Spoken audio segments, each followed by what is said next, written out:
It is already said that Kachchativu was originally owned by the Raja of Ramananthapuram. Historically, it belonged to India and it is a part of Indian territory. The island always had a strategic importance and a special significance to Tamil Nadu fishermen for fishing operations in that area.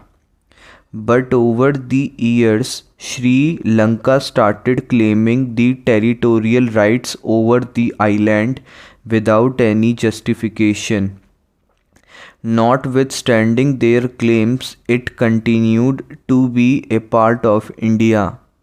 But through two agreements in 1974 and in 1976, the island was ceded and it is unconstitutional.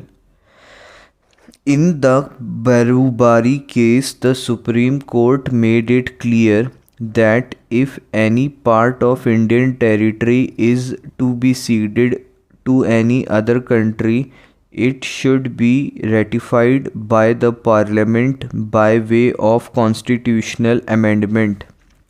But nothing like this was done in this case. Madam, the Tamil Nadu Assembly unanimously passed a resolution for retrieval of Kachchativu. Our Chief Minister had filed a case in the Supreme Court in this regard and has also made the Revenue Department a party to this dispute.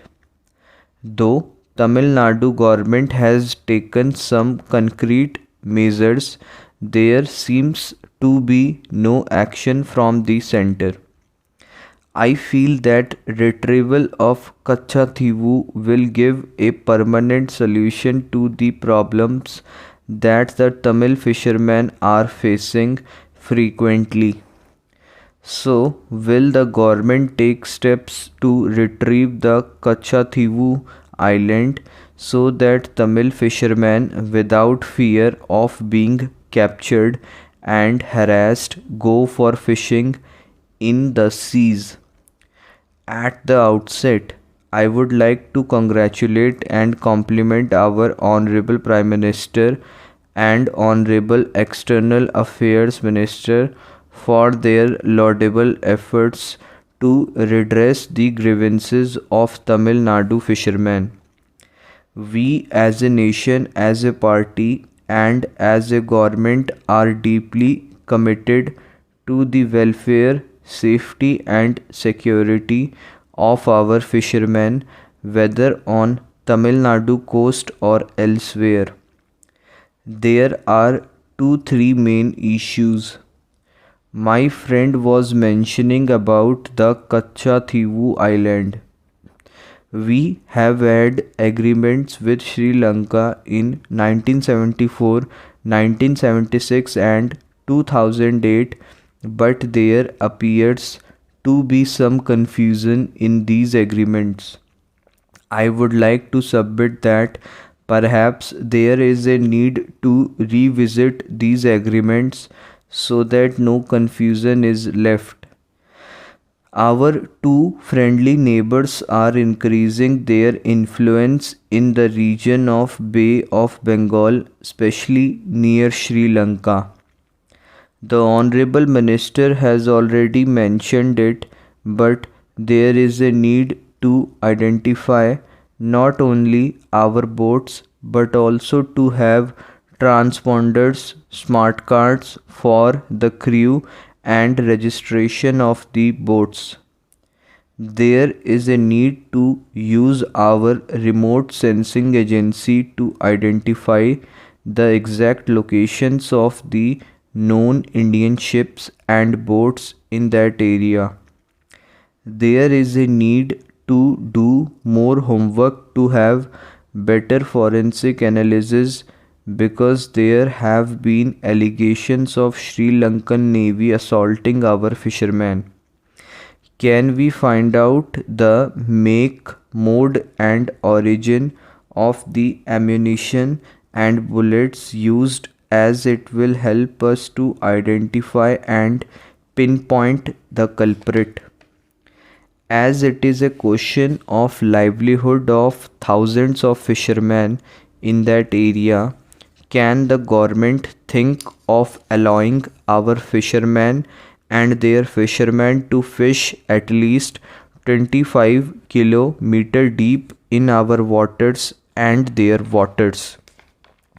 According to Marine Products Export Development Authority of India, Tamil Nadu fishermen contribute thousands of crores of rupees in terms of foreign exchange to the Government of India through export of marine products. Has the Government of India done anything in return to the Tamil Nadu fishermen who contribute so much of revenue to our country? There is a need to send a clear, unequivocal, unambiguous message to the Sri Lankan side that these hostile acts against Tamil Nadu fishermen will not be tolerated and that this should end forthwith. Why can this message not be sent? I would like to ask the minister to take stringent action against the Sri Lankan Navy to stop the harassment and abduction of the Tamil fishermen who are fishing near the Kachativu. Kachativu was ceded to Sri Lanka without a constitutional amendment and hence the ceding is unlawful and it is not valid. The unconstitutional ceding of the island and the fishing grounds in the vicinity have emboldened the Sri Lankan Navy to resort to frequent attacks on our innocent fishermen who fish in their traditional fishing grounds. Hence, the Government of India should take active steps to abrogate the 1974 and 1976 agreements and retrieve Kachativu and restore the traditional fishing rights of the fishermen of Tamil Nadu. I hope the minister will pay due attention to the pointed suggestions made by me and also by the other honorable members and take necessary steps for the welfare of fishermen of Tamil Nadu who are facing harassment on a daily basis by the Sri Lankan Navy.